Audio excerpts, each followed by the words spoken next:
আসসালামু আলাইকুম এভরিওয়ান, আবারও আপনাদের মাঝে চলে আসলাম আমি মায়ামিত কিচেন। দুইটি রেসিপি নিয়ে চলে আসলাম, আর আমার সাথে আজকে কি হয়েছে সেটাও আপনাদের সাথে শেয়ার করব।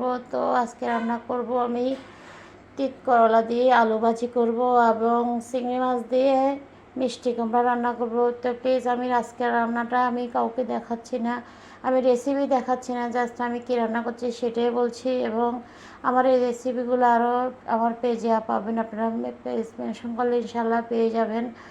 তো আসলে সবসময় যে ভালো এক মধ্যবিত্ত ফ্যামিলিদের একটা জিনিসকে সবসময় যে একদম ভালো মন্দ খেতে পারবো এমন কোনো কথা নয়। জিনিসপত্রের যে পরিমাণ দাম বাড়ছে এখন, প্রত্যেকটা জিনিস সবজির কেজি যদি 100 টাকা 120 টাকা করে হয়, কীভাবে যে মানুষ চলবে বুঝতেছি না। যাই হোক, আল্লাহ সবারই ভালো রাখুক, আল্লাহ সবারই যেন সুস্থ রাখে, একে কামনা করি। তো দেখতে দেখতে আমার রান্নাটাও আস্তে আস্তে কমপ্লিট হয়ে যাচ্ছে। আমি তাড়াহুড়ো করে রান্নাগুলো শেষ করতেছি। আপনাদের ভাইয়া চলে আসতেছে, তো আপনাদের ভাইয়া আসার সময় আমার জন্য বললাম একটা মুরগি আনার কথা বলছিলাম, যে আসার সময় মুরগি আনিও কিংবা বিকালে আনিও, এরকম একটা কথা বলছি। এখন কী করে জানি না, আসলে বলতে পারবো। এরপর আবার দেখতে পাচ্ছেন যে আমার রান্নাটাও শেষ। তাড়াহুড়ো করে রান্নাটা শেষ করছি, ও ফোন দিল আমি আসতেছি, তখন আমি তাড়াহুড়ো করেই রান্নাটা শেষ করেই ফেলছি। তখন রান্না শেষ করি, এরপরে আমার রান্নাটা টেবিলে দেওয়ার পরে রান্নাটা টেবিলে দিয়ে দিলাম। এরপরে দেখলাম যে আপনাদের ভাইয়া চলে আসলো, চলে আসার সাথে একটা মুরগি নিয়ে আসছে। তখন মুরগিটা দেখে প্রথমে রাগ উঠছে, কারণ আমি চাইছিলাম যে ও বিকালে আনুক, তো নিয়ে আসছে। আর কি আর করা, এখন আমার থেকে তো এটা কাটতে হবে। তো আমি ওদেরকে খাবার দিয়ে বসে গেলাম মুরগিটা কাটার জন্য।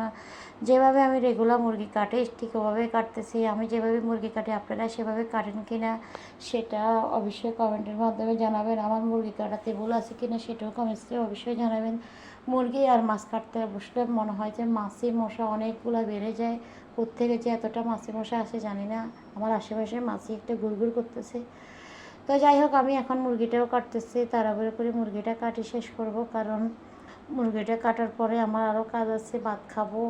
এরপর ভাতও খাওয়া হয়নি, আমি ওদেরকে খাবার দিয়ে বসে গেলাম মুরগি কাটার জন্য। তো মুরগিটা কেটে বসে গেলাম, তবে মুরগিটা আস্তে আস্তে কেটে ফেলতেছি, কারণ মুরগিটা এটা একটু বড় সাইজের। আমি সাধারণত 2.5 কেজি 3 কেজি এলা মুরগি আনলে তো আমার কাছে ভালো লাগে, কারণ আমার মাংসগুলো তোগুলো খেতে ভালো লাগে।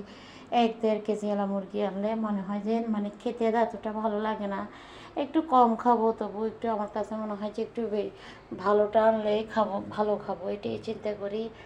ওকে বলি যে সবসময় আপনাদের ভাইকেও বলি একটু বড় থেকে আনবা, তো সবসময় আমি যেরকম বলি বড়টাই আনি, একটাই আনুক সেটাই বড়টাই আনবে ইনশাল্লাহ। তো দেখতে দেখতে আমার রান্না মুরগিটাও কাটা শেষ হয়ে আসছে, কারণ মুরগিটা কাটা শেষ করে আমি বাকি কাজগুলো শেষ করে নিব, আরও অনেকগুলো কাজ রয়ে গেছে। তো আপনারা কে কে এভাবে আমার মতো করে মুরগি কাটেন সেটা অবশ্যই কমেন্টে জানাবেন। আমি যেভাবে কাটি আপনারা ঠিক এভাবে কীভাবে কাটেন কি না অবশ্যই জানাবেন সবাই।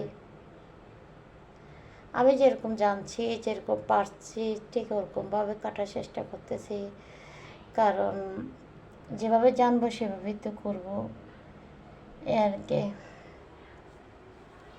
তো প্লিজ সবাই একটু ভালোবাসা দিবেন, ইনশাল্লাহ আপনাদের ভালোবাসা দিয়ে আপনাদের সাথে এগিয়ে নেবেন আশা করবো। প্লিজ আমাকে একটু সাপোর্ট করবেন, আমার পুরো ভিডিওগুলো দেখবেন, ইনশাল্লাহ আপনারা মজা পাবেন, আপনাদের কাজে আসবে, একটু হলেও কাজে আসবে। তো আমার মুরগিটা দেখতে দেখতে কাটাও শেষ হয়ে গেল। মুরগি কাটা শেষ করে আমি এখন মুরগিগুলো, যেহেতু আমরা মধ্যবিত্ত ফ্যামিলির মানুষ, আমরা চিন্তা করি হিসেব করে চলতে হবে, তো আমি সবগুলো পিস পিস করি ভাগ করে এক এক দিন এক একভাবে রান্না করবে সেরকম করে রাখছি। তো আমার মুরগি কাটাগুলো এখন কমপ্লিট হয়ে গেছে, এখন আমি এগুলোতে ফলি ব্যাগে ভরে ফেলবো সবগুলো। তো ফলি ব্যাগে ভরে এখন ফ্রিজে রেখে দেবো, কারণ সময়ও লেট হয়ে গেছে, খাবারের টাইম নষ্ট হয়ে যাচ্ছে। তারপরে এখন মুরগিটা এখন ঢুকাই, ফ্রিজে ঢুকাই, এখন আমি হাত ধুয়ে ভাত খেয়ে নেব। এরপর আসলে মেয়েদের এমনই হয়, সবসময় সব কাজ শেষ করণ ছাড়া খাওয়া দাওয়া হয় না।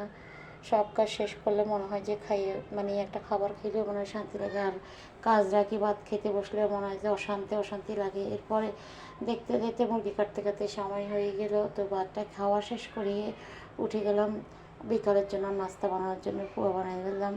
তো তো কেমন হয়েছে অবশ্যই সবাই কমেন্টের মাধ্যমে জানাবেন। প্লিজ আমাকে সাপোর্ট করবেন। আজকের মতো বিদায় নিচ্ছি। আল্লাহ হাফেজ। সবাই এতক্ষণ আমার ভিডিওটা দেখার জন্য ধৈর্য সহকারে সবাইকে ধন্যবাদ জানাই। বিদায় নিচ্ছি। আল্লাহ হাফেজ। আসসালামু আলাইকুম।